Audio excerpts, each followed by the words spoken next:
সাহাবারা বিশ্বনবীকে কখনো রুকানার কাছে যেতে দিত না। সাহাবারা ভাবতো বিশ্বনবী যদি রুকানার দরবারে যায় আর রুকানা যদি বক্সিন মেরে বসে তাহলে বিশ্বনবীর মানিজ্যত নিয়ে টানাটানি। I have sent you as a mercy for the whole world, for the entire universe. বিশ্বনবীও মারে না, রুকানাও মারে না, খেলাও শুরু হয় না। তো মক্কায় সবচেয়ে বড় কুস্তিগিরের নাম ছিল রুকানা। কি নাম? সাহাবারা বিশ্বনবীকে কখনো রুকানার কাছে যেতে দিত না। সাহাবারা ভাবতো বিশ্বনবী যদি রুকানার দরবারে যায় আর রুকানা যদি বক্সিন মেরে বসে তাহলে বিশ্বনবীর মানিজ্যত নিয়ে টানাটানি। কিন্তু বিশ্বনবী তো শুধু সিলেক্টেড কিছু পার্সোনালিটিদের জন্য নবী হয়ে আসেননি। ওমা আরসালনাকা ইল্লা রাহমাতাল লিল আলামিন। ও নবী, আমি আপনাকে গোটা বিশ্বের জন্য রহমত আর বরকত করে পাঠিয়েছি। তো বিশ্বনবী একদিন ফজরের সালাত শেষে লুকিয়ে লুকিয়ে মক্কার সবচেয়ে বড় বক্সার চিনেন তো? বক্সার মোহাম্মদ আলীর নাম শুনছেন? আমেরিকাতে প্রথম কালিমা পড়ে মুসলমান হয়েছিল। তার এই কনভার্সনের কারণে পুরো আমেরিকা কেঁপে উঠেছিল। এরপর ইউরোপে কালিমা পড়ছে ডক্টর মরিস বুকাইলি, ইউরোপ কেঁপে উঠল। এরপরে তামিল নায়িকা কালিমা পড়ল মানিকা রেহা মারেতিরাজ, মুসলিম হয়ে নাম দিল রাহিমা। সুবহানাল্লাহ কইবেন না? পাকিস্তানের ইউসুফ ইওয়ানা খ্রিস্টান কালিমা পড়ে নাম দিল মোহাম্মদ ইউসুফ। নেলসন ম্যান্ডেলার আপন নাতি ম্যান্ডেলা কালিমা পড়ে মুসলমান।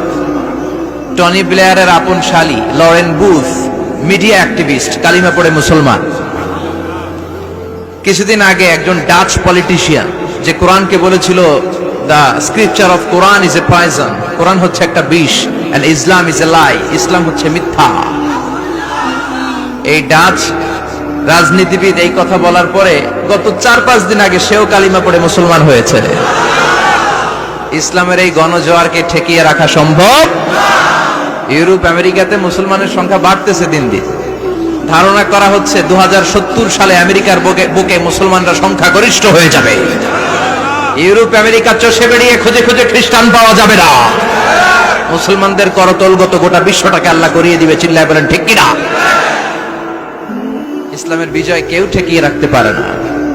ইসলামের বৈশিষ্ট্য হচ্ছে চারা বীজের মতো। চারা বীজ মাইথার দিয়াতে কি বলেন? চারা না বীজ? ইসলাম বিরোধীরা ইসলামকে মাটির নিচে গেড়ে ফেলতে চায়, কিন্তু ওরা জানে না এটা হচ্ছে চারা বীজ। এটা গেড়ে ফেললে কি হয়? বড় গাছ হয়ে উপরে ওঠে। সুবহানাল্লাহ কইবেন না? তো বিশ্বনবী তো as a mercy for the entire universe, গোটা বিশ্বের জন্য রহমত। তিনি মক্কার সবচেয়ে বড় বক্সার রুকানার কাছে চলে গেল। যে বলল রুকানা আসলিম তাসলাম, ইসলাম মানো শান্তিতে থাকবা, দুনিয়ায়ও থাকবা আখিরাতেও থাকবা। সুবহানাল্লাহ পড়েন। রুকানা বলে না, আব্দুল্লাহর বেটা মোহাম্মদ, আমি তো কালিমা পড়বো না। যদি বক্সিং খেলে আমারে হারায় দিতে পারো তাইলে কালিমা পড়ো। বিশ্বনবী বললেন আমি তো বক্সিং খেলি না রে বাপ। রুকানা বলল তাহলে আমিও কালিমা পড়ি না। বিশ্বনবী রাজি হলেন। অবশেষে ভাবলেন আমি বক্সিং খেললে একজন যদি জাহান্নাম থেকে জান্নাতি হয়, বক্সিং খেললে সমস্যা কই? কি রহমতের নবী, কি অ্যাটিটিউড, কি পজিটিভনেস, কি প্রোঅ্যাক্টিভনেস, অলওয়েজ প্রোঅ্যাক্টিভ। সব সময় ইতিবাচক চিন্তা করতেন। নেতিবাচক চিন্তা কারে বলে বিশ্বনবী জানতই না। সুবহানাল্লাহ পড়েন। বিশ্বনবী রাজি হলেন। এবার বক্সিং খেলার পালা। রুকানা হাফ প্যান্ট পরে গায়ের মধ্যে জাইতুনের তেল মেখে এভাবে লাফাচ্ছে। আপনারা রেসলিং খেলা দেখছেন? তেল মেখে পজিশন নেয় মারার জন্য প্রতিপক্ষকে। তো বিশ্বনবী তার পজিশন নেয় না, বিশ্বনবী দাঁড়িয়ে আছে। রুকানা বলল মোহাম্মদ আমি লাফাচ্ছি, তুমি লাফাও না কেন? তুমিও লাফাও। বিশ্বনবী বললেন না, আমি লাফাই না, কারণ আমি সেলাইবিহীন লুঙ্গি পরি। সেলাই ছাড়া লুঙ্গি পরে যদি কেউ লাফায় বাতাসে সতর খুলে যাওয়ার সম্ভাবনা আছে না নাই? কি লাজুক নবী ছিলেন। কেউ বিশ্বনবীর লজ্জাস্থান জীবনেও দেখে নাই। হালিমাতুস সাদিয়ার বাড়িতে যখন বিশ্বনবী থাকতেন, হালিমাতুস সাদিয়া 5 বছর এই কুরাইশি মোহাম্মদ ছেলেটাকে লালন পালন করেছে।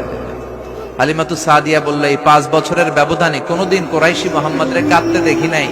ক্ষুধা পেলেও ছেলেটা কাঁদতো না, ব্যথা পেলেও কাঁদতো না, শুধু লজ্জাস্থানের জায়গা থেকে কাপড়টা সরে গেলে শিশু মোহাম্মদ চিৎকার দিয়ে উঠত। এবার মারামারির পালা। রুকানা বলে মোহাম্মদ তুমি মারো। বিশ্বনবী বললেন তুই মার, কারণ আমি মারলে ওই মায়ের হজম করার ক্ষমতা তোর নাই। বিশ্বনবীর এক হাতে জান্নাতি 40 জনের শক্তি ঢুকায় দিছে কে? বিশ্বনবী মাইট দিলে এটাও হজম করতে পারবে? কথা কর। পারবে না। এখন রুকানাও মারে না, বিশ্বনবীও মারে না, খেলাও শুরু হয় না। এখন ছবি টবি তোলা বাদ দেন, কোন ছবি তুলবেন না। এই ছেলে সিট ডাউন। বিশ্বনবীও মারে না, রুকানাও মারে না, খেলাও শুরু হয় না। এখন রুকানা বলে মোহাম্মদ তুমি মারো। বিশ্বনবী মারে নাই, কিন্তু বিশ্বনবী ওনার ডান হাত মোবারক কি নরম হাত, সফটার দেন সিল্ক, সিল্কের চেয়ে নরম ছিল। ওয়াকানা কাফুহু আবিয়াদু মিনাত দিবাজ, সফটার দেন সিল্ক, রেশমের কাপড়ের চেয়েও বিশ্বনবীর হাতের তালু সফট ছিল। এই হাতটা দিয়ে বিশ্বনবী রুকানার ডান কাঁধে এভাবে টাচ করলেন, মারে নাই, খালি বলছে রুকানা এত লাফাস কেন। টাচ করার সাথে সাথে রুকানা বেহুশ হয়ে জমিনে পড়ে যায়। সবাই তো অবাক, ঘটনা কি, ঘটনা কি, কি মিরাকেল, কি অলৌকিকত্ব। পানি ঢেলে রুকানারে হুশ ফিরানো হয়েছে। সবাই বলে রুকানা তুই তো অনেক বড় পালোয়ান, আব্দুল্লাহর বেটা মোহাম্মদ ঘুষিও দিল না, লাথিও মারলো না, বেহুশ হইলি কেন? রুকানা বলে আরে তোরা তো দেখোস নাই, তোরা দেখেছিস মোহাম্মদ হাত দিয়ে ধরেছে, আমার মনে হয়েছে বিশাল পাহাড় এসে কাঁধে চেপেছে। এজন্য ইসলামের অ্যাটিটিউড হচ্ছে ডিফেন্সিভ, আগে মারে না, আগে মারে না, মাইর খায়, কিন্তু খাইতে খাইতে দেয়ালে যখন পিঠ থেকে যায় তখন কিছু মাইর দেওয়ার দরকার আছে না নাই? Defensive attacking system. এমনকি যুদ্ধের ময়দানে বিশ্বনবী বলতেন খবরদার, সিভিল সিটিজেন যারা আছে, সাধারণ নাগরিক, তাদের গায়ে হাত তোলো না। চিফ অফ মিলিটারিকে বিশ্বনবী ডিরেকশন দিয়ে দিতেন, সাধারণ নাগরিক মেরো না, কোন নারীর গায়ে হাত তোলো না, বৃদ্ধ বৃদ্ধার গায়ে হাত তোলো না, শিশুদের গায়ে হাত তোলো না, ও এলাকার ধর্মীয় পাদ্রীদের গায়ে হাত তোলো না। তোমাদের বিরুদ্ধে যারা যুদ্ধ করছে তারাও যদি তলোয়ার রেখে দিয়ে হাত তুলে বলে surrender, Al Aman, Aman, I sick the security, হাত তুলে আমান চাইলে তাদেরকেও মেরো না। আর এই নবীকে ওরা গালি দিয়ে বলে জঙ্গি আর সন্ত্রাস। যারা বিশ্বনবীরে গালি দেয় এরা পিতৃ পরিচয়হীন জারদ সন্তান।